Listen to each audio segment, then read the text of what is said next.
السلام علیکم ورحمۃ اللہ وبرکاتہ۔ وعلیکم السلام۔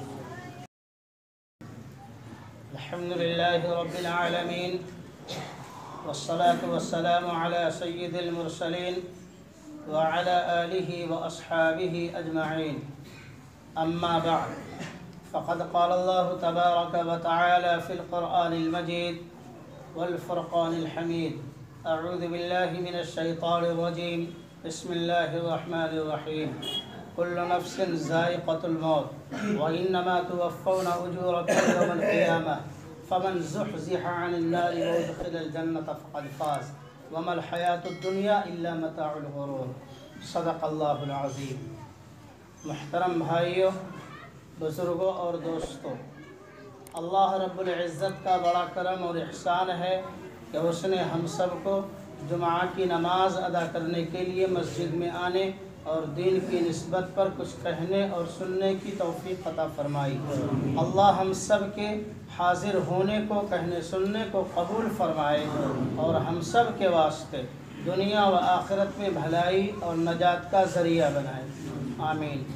میرے بھائیو بزرگوں، اللہ تعالیٰ نے اپنے بندوں کو جو مختصر سی زندگی عطا فرمائی ہے، یہ بے مقصد لا یعنی نہیں ہے، بلکہ اس مختصر سی زندگی میں اللہ تعالیٰ نے بہت سارے مقاصد کو پوشیدہ رکھا ہے۔ انسان اپنی زندگی میں اپنے طور پر اپنے فائدے کے لیے، دوسروں کے فائدے کے لیے کچھ کام کرتا ہے۔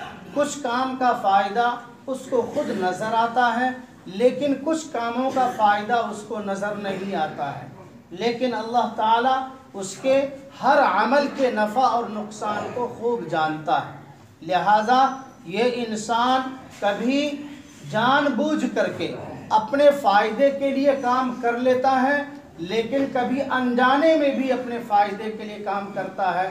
اسی طرح جان بوجھ کر کبھی اپنے نقصان کا عمل بھی کرتا ہے، کبھی انجانے میں بھی اپنے نقصان کا عمل کرتا ہے۔ گویا کہ ہر انسان کے ساتھ اچھے اور برے دونوں طرح کے اعمال ہیں۔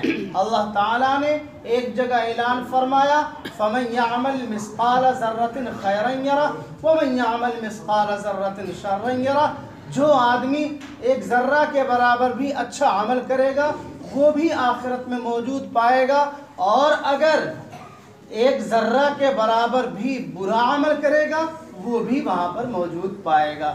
اس لیے کہ جس کو اللہ نے حیات عطا فرمائی ہے، جان دی ہے، زندگی عطا کی ہے، اس کو ایک نہ ایک دن مرنا ہے۔ کل نفس ذائقۃ الموت، ہر نفس کو موت کا مزہ چکھنا ہے، ہر جاندار کو مرنا ہے، ہر ذی روح کو اس دنیا سے اگلی دنیا کے لیے جانا ہے۔ جب اس دنیا کے بعد اس دنیا میں جانا ہی ہے تو پھر وہاں پر کیا ہوگا، کیسے اعمال ہوں گے، کیسے معاملات ہوں گے، اللہ تعالیٰ نے قرآن مقدس کے اندر، رسول اللہ صلی اللہ علیہ وسلم نے احادیث کے پورے ذخیرے میں پوری تفصیل سے بیان کر دیا ہے۔ ہر اچھے عمل کے بدلے میں اللہ تعالیٰ اچھا بدلہ دے گا، اور برے عمل کا بدلہ برا عمل ہی ہوگا۔ کل نفس ذائقۃ الموت وانما توفون اجورکم یوم القیامہ، تم لوگ قیامت کے دن پورا بدلہ دیے جاؤ گے، تم کو تمہارے عمل کا پورا بدلہ دیا جائے گا، اس میں ذرہ برابر بھی کمی نہیں کی جائے گی۔ وَإِنَّمَا تُوَفَّوْنَ أُجُورَكُمْ يَوْمَ الْقِيَامَةِ فَمَنْ زُحْزِحَ عَنِ النَّارِ وَأُدْخِلَ الْجَنَّةَ فَقَدْ فَازَ۔ دو جگہ ہے وہاں پر اللہ تعالیٰ نے ایک مقام جنت بنایا ہے اور ایک مقام دوزخ۔ اسی کو اللہ نے بیان کیا کہ فَمَنْ زُحْزِحَ عَنِ النَّارِ، جو آدمی اس دن جہنم سے بچا لیا گیا، جہنم سے اس کو محفوظ کر لیا گیا، وَأُدْخِلَ الْجَنَّةَ، اور جنت میں داخل کر دیا گیا، فَقَدْ فَازَ، وہی آدمی کامیاب ہے۔ وَمَا الْحَيَاةُ الدُّنْيَا إِلَّا مَتَاعُ الْغُرُورِ، اور یہ دنیاوی زندگی تو محض ایک دھوکہ ہے، دھوکہ کے علاوہ یہ کچھ نہیں ہے۔ انسان اس کو اپنے لیے سمجھتا ہے۔ ہر انسان کی تمنا ہوتی ہے کہ بڑی لمبی عمر ہو، ہماری جوانی ختم ہی نہ ہو اور اس دنیا کی موج مستی ہمارے لیے ہزاروں سال رہے، حالانکہ ایسا ہونے والا نہیں ہے۔ اسی لیے انسان کو اللہ تعالیٰ کے بتلائے ہوئے راستے کے مطابق زندگی گزارنا چاہیے، تاکہ جب ہماری موت آئے تو مرنے کے بعد جو ہمارے سامنے اعمال کا دفتر کھلے تو وہاں پر ہمیں شرمندگی کا احساس نہ ہو۔ آج ہم چوری چھپے بہت سارے اعمال ایسے کر لیتے ہیں کہ ہم خود بھی چاہتے ہیں کہ ہمارا وہ عمل ظاہر نہ ہو، کسی کو پتہ نہ چلے، چوری چھپے کرتے ہیں، لیکن اللہ کے یہاں وہ معاملہ نہیں چلے گا۔ اللہ تعالیٰ نے ہمارے ساتھ جو کرامن کاتبین کو لگایا ہوا ہے وہ تو لکھ رہے ہیں ہمارے اعمال کو، اس کے ساتھ ساتھ ہمارے یہ ہاتھ پیر پورا بدن سب ہمارے خلاف اس دن گواہی دیں گے۔ میرے بھائیو بزرگوں، اس دنیا کے اندر انسان اللہ کی دی ہوئی نعمتوں سے خوب لطف اندوز ہوتا ہے، خوب فائدہ اٹھاتا ہے۔ اللہ تعالیٰ نے حکم بھی دیا ہے وَأَمَّا بِنِعْمَةِ رَبِّكَ فَحَدِّثْ، اللہ تعالیٰ نے تم کو جو نعمتیں دی ہیں اس کو تم دکھلاؤ بھی، یعنی اس کا استعمال بھی کرو۔ وَأَمَّا بِنِعْمَةِ رَبِّكَ فَحَدِّثْ، اللہ کی نعمت کا استعمال حد میں رہ کر کے یہ درست ہے، لیکن حد سے زیادہ کوئی بھی چیز حد سے زیادہ جب ہو جائے تو وہ غلط ہوتا ہے۔ آج جمعہ کی نماز میں الحمدللہ بڑا مجمع ہے۔ مجمع بڑا ہونے کا ایک سبب یہ ہے کہ ایک میت ہے، ایک جنازہ ہے جمعہ کی نماز کے بعد۔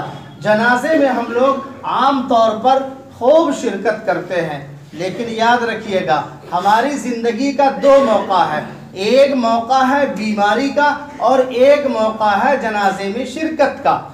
بیماری کے موقع سے بیمار کی عیادت کو جانا یہ بڑا ثواب رکھتا ہے بنسبت جنازے میں شرکت کرنے کے۔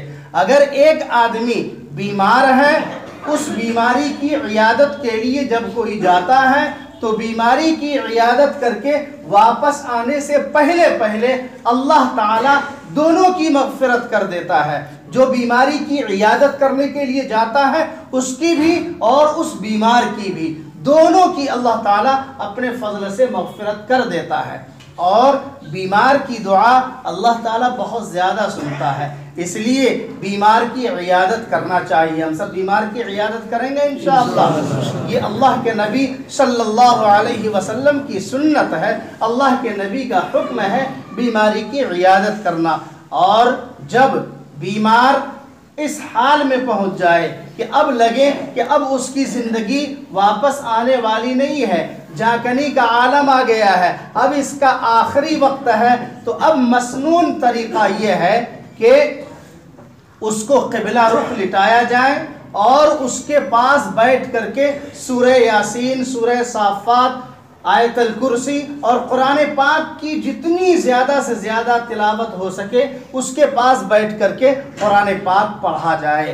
اتنا زور سے پڑھا جائے کہ اس کے کان میں آواز پہنچے، اتنا بھی زور سے نہ پڑھا جائے کہ اس کو اس سے الجھن ہو۔ اس کے پاس بجائے اس کے کہ بیٹھ کر کے ادھر ادھر کی باتیں کی جائے، اس کے پاس بیٹھ کر کلمہ طیبہ کا ورد کیا جائے، کلمہ شہادت پڑھا جائے۔ اس کو پڑھنے کے لیے نہ کہا جائے بلکہ اس کے سامنے بیٹھ کر کے کلمہ طیبہ پڑھا جائے، کلمہ شہادت پڑھا جائے، تاکہ پڑھتے ہوئے سنتے سنتے وہ بھی میت جو بیمار ہے، موت کے قریب ہے، قریب المرگ ہے، وہ بھی پڑھنے لگ جائے تاکہ اس کا بھی خاتمہ بالخیر ہو جائے۔ یہ مسنون طریقہ ہے۔ اور جب روح پرواز کر جائے، عام طور پر آپ نے دیکھا ہوگا کہ جب آدمی کا انتقال ہوتا ہے تو اس کی آنکھیں کھلی رہتی ہے۔